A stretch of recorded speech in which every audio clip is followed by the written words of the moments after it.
Perkenalkan, nama saya Patricia Uno dengan NIM 210611020516. Saya dari kelas 2B8 Manajemen. Dengan dosen pengampu Dr. Imelda WJOG SEMM. Baiklah, pada saat ini saya akan menjelaskan materi tentang Multiple Regression Analysis. Yang pertama, aplikasi penataan data pada SPSS. SPSS adalah aplikasi yang digunakan untuk melakukan analisis statistika tingkat lanjut, analisis data dengan algoritma, machine learning, analisis string, serta analisis big data yang dapat diintegrasikan untuk membangun platform data analisis. SPSS adalah kependekan dari Statistical Package for the Social Sciences. Penggunaan SPSS. Berikut beberapa contoh penggunaan SPSS, yaitu: pertama, melakukan riset pemasaran atau market research. Kedua, analisis data survei atau kuesioner. Ketiga, populer, digunakan untuk penelitian akademik mahasiswa. 4. Populer digunakan oleh keperluan pemerintahan seperti lembaga BPS. Kelima, data mining. Keenam, membantu untuk pengambilan keputusan suatu perusahaan. Kemudian, penelitian kesehatan masyarakat, mendokumentasikan data, representasi data statistik, dan yang terakhir, memprediksi suatu kejadian time series. Fitur dasar SPSS. Pertama, statistika deskriptif. Kedua, statistika bivariat. Ketiga, regresi linear. Keempat, identifikasi kelompok. Kelima, analisis spasial. Dan yang keenam, extension. Pengenalan karakteristik data. Pertama, elemen atau unsur, yaitu serangkaian data memiliki elemen. Masing-masing elemen memiliki karakteristik. Kedua, variabel. Variabel adalah karakteristik atau ciri khas elemen yang menjadi perhatian dan memiliki nilai-nilai yang berbeda. 3. Kasus. Kasus adalah informasi yang menyangkut seluruh variabel dari suatu elemen tertentu. Keempat, observasi. Observasi adalah hasil pengamatan tertentu. Pengelompokan data. Pertama, data primer. Kedua, data sekunder. Ketiga, data kualitatif. Keempat, data kuantitatif. Kelima, data nominal. Keenam, data ordinal. Ketujuh, data interval. Dan yang ke-8, data rasio. Aplikasi ANOVA untuk korelasi. ANOVA adalah sebuah analisis statistik yang menguji perbedaan rata antara grup. Grup di sini bisa berarti kelompok atau jenis perlakuan. ANOVA ditemukan dan diperkenalkan oleh seorang ahli statistik bernama Ronald Fisher. ANOVA merupakan singkatan dari Analysis of Variance, merupakan prosedur uji statistik yang mirip dengan t-test. Namun kelebihan dari ANOVA adalah dapat menguji perbedaan lebih dari dua kelompok, berbeda dengan independent sample t-test yang hanya bisa menguji perbedaan rata dari dua kelompok saja. ANOVA digunakan sebagai alat analisis untuk menguji hipotesis penelitian yang mana menilai adakah perbedaan rata antara kelompok. Hasil akhir dari analisis ANOVA adalah nilai F test atau F hitung.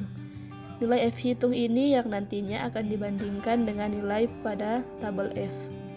Jika nilai F hitung lebih dari F tabel, maka dapat disimpulkan bahwa menerima H1 dan menolak H0, atau yang berarti ada perbedaan bermakna rata pada semua kelompok. Uji ANOVA. Syarat uji ANOVA. Menurut Donald H. Saunders dalam buku Comparison of Three or More Samples Means, Analysis of Variance 1990, ada asumsi yang harus dipenuhi untuk melakukan uji ANOVA, yaitu: pertama, random sampling. Sampel bersifat independen dan bebas, artinya individu sampel diambil secara acak atau random dari masing-masing populasi atau kelompok data. Kedua, multivariate normality. Distribusi gejala tiap populasi atau kelompok data adalah normal. Untuk mendapat data dengan distribusi normal, jumlah sampel bisa diperbanyak atau bisa dilakukan tes normalitas terlebih dahulu. Ketiga, homogeneity of variance. Setiap populasi memiliki kesamaan variansi. Jika berbeda pun, hendaknya tidak terlalu signifikan. Kesamaan variansi dapat diketahui melalui pengujian variansi. Uji ANOVA berfungsi untuk membandingkan rata-rata populasi untuk mengetahui perbedaan signifikan dari 2 atau lebih kelompok data. Ada 2 jenis uji ANOVA, yaitu uji ANOVA 1 arah dan uji ANOVA 2 arah. Berdasarkan situs Statistic Solutions, ANOVA 1 arah berfungsi menganalisis data yang hanya memiliki satu variabel bebas atau karena satu faktor. Adapun ANOVA 2 arah menganalisis data yang memiliki 2 variabel bebas atau memiliki faktor kedua yang memengaruhi kondisi populasi. Aplikasi pendeteksi korelasi. Korelasi adalah sebuah hubungan yang selalu ada di setiap titik kehidupan kita. Sebagian besar kejadian pada kehidupan sehari-hari yang disebut sebagai variabel itu saling berhubungan atau berkorelasi. Hubungan antara variabel inilah yang perlu dipahami. Koefisien korelasi R adalah bilangan yang menyatakan kekuatan hubungan antara variabel ataupun arah hubungan dari variabel-variabel. Nilai R bergerak dari -1 sampai +1. Kekuatan hubungan diketahui dari nilai angka, sedangkan arah dinyatakan dalam bentuk positif atau negatif. Jenis-jenis korelasi. Pertama, korelasi sederhana. Korelasi sederhana adalah suatu teknik statistik yang berfungsi untuk sebagai pengukur kekuatan hubungan 2 variabel. Kedua, korelasi parsial. Korelasi parsial merupakan salah satu jenis korelasi yang digunakan sebagai metode pengukuran tentang keeratan suatu hubungan antara variabel bebas dan variabel terikat. Ketiga, korelasi ganda. Korelasi ganda merupakan jenis korelasi yang berfungsi untuk mengukur tingkat hubungan pada variabel. Aplikasi regresi sederhana dan berganda. Yang pertama, regresi linear sederhana. Regresi linear sederhana adalah hubungan secara linear antara satu variabel independen X dengan variabel dependen Y. Analisis ini digunakan untuk mengetahui arah hubungan antara variabel independen dengan variabel dependen, apakah positif atau negatif, serta untuk memprediksi nilai dari variabel dependen apabila nilai variabel independen mengalami kenaikan atau penurunan nilai. Data yang digunakan biasanya berskala interval atau rasio. Rumus dari analisis regresi linear sederhana adalah sebagai berikut. Y sama dengan A tambah BX. Keterangan Y sama dengan subjek dalam variabel dependen yang diprediksi. A sama dengan harga Y ketika harga X sama dengan 0 atau harga konstan. B sama dengan angka arah atau koefisien regresi yang menunjukkan angka peningkatan ataupun penurunan variabel dependen yang didasarkan pada perubahan variabel independen. Bila plus arah garis naik dan bila minus maka arah garis turun. X sama dengan subjek pada variabel independen yang mempunyai nilai tertentu. Jika harga B merupakan fungsi dari koefisien korelasi, bila koefisien korelasi tinggi, maka harga B juga besar. Sebaliknya, bila koefisien korelasi rendah, maka harga B juga rendah atau kecil. Selain itu, bila koefisien korelasi negatif, maka harga B juga negatif. Dan sebaliknya, bila koefisien korelasi positif, maka harga B juga positif. Uji koefisien regresi sederhana atau uji T. Uji ini digunakan untuk mengetahui apakah variabel independen X berpengaruh secara signifikan terhadap variabel dependen Y. Signifikan berarti pengaruh yang terjadi dapat berlaku untuk populasi atau dapat digeneralisasikan. Rumus T hitung pada analisis regresi adalah sebagai berikut, dapat teman-teman lihat di slide. Regresi linear berganda. Regresi linear berganda adalah hubungan secara linear antara 2 atau lebih variabel independen dengan variabel dependen Y. Analisis ini digunakan untuk mengetahui arah hubungan antara variabel independen dengan variabel dependen, apakah masing-masing variabel independen berhubungan positif atau negatif, dan untuk memprediksi nilai dari variabel dependen, apakah nilai variabel independen mengalami kenaikan atau penurunan. Data yang digunakan biasanya berskala interval atau rasio. Rumus dari analisis regresi linear berganda adalah sebagai berikut. Dapat teman-teman lihat juga di slide berikut. Analisis korelasi ganda R. Analisis ini digunakan untuk mengetahui hubungan antara dua atau lebih variabel independen terhadap variabel dependen secara serentak. Nilai R berkisar antara 0 dan 1. Semakin mendekati angka 1 maka hubungan semakin kuat. Sebaliknya, jika semakin mendekati angka 0 maka hubungan semakin lemah. Rumus korelasi ganda dengan dua variabel independen adalah sebagai berikut. Dapat teman-teman lihat di slide. Aplikasi pengujian asumsi dan diagnostik terhadap regresi berganda. Asumsi klasik pada regresi linear.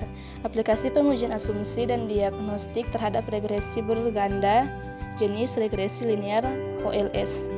Sebelum kita membahas lebih jauh apa saja asumsi klasik yang harus dipenuhi pada regresi linear OLS, alangkah lebih baik jika kita mengetahui dulu bahwa regresi OLS ada dua macam, yaitu regresi linear sederhana dan regresi linear berganda. Regresi linear sederhana atau disebut dengan simple linear regression adalah regresi linear dengan satu variabel bebas dan satu variabel terikat.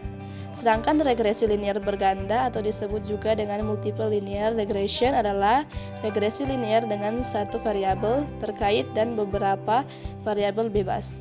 Arti kata beberapa maksudnya adalah dua variabel atau lebih.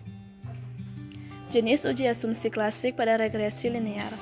Pertama, uji asumsi klasik pada regresi linear sederhana.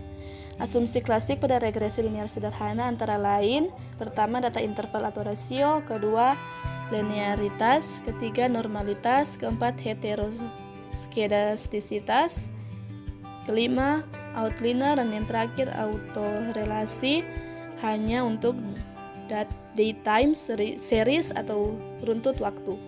Kedua, uji asumsi klasik pada regresi linear berganda. Asumsi klasik pada regresi linear berganda antara lain data interval atau rasio, linearitas, normalitas, heteroskedastisitas, outlier, multikolinearitas, dan terakhir autokorelasi hanya untuk daytime series atau runtut waktu. Aplikasi regresi nonlinear. Analisis regresi nonlinear. Regresi nonlinear merupakan suatu metode analisis regresi untuk mendapatkan model nonlinear yang digunakan untuk mengetahui hubungan antara variabel terikat dan variabel bebas. Menurut Draper dan Smith, model nonlinear yakni nonlinear dalam parameter yang akan diduga. Dapat dibagi menjadi dua bagian, yaitu model linear intrinsik dan model nonlinear intrinsik. Adapun macam-macam bentuk persamaan regresi nonlinear sebagai berikut. Pertama, parabola atau polinom pangkat 2. Kedua, parabola kubik atau polinom pangkat 3. Ketiga, polinom pangkat K atau K lebih dari sama dengan 2 berbentuk. Keempat, eksponensial. Kelima, geometrik. Keenam, logistik. Dan yang ketujuh, hiperbola. Baiklah, sekian pembahasan materi tentang multiple regression analysis dari saya. Terima kasih.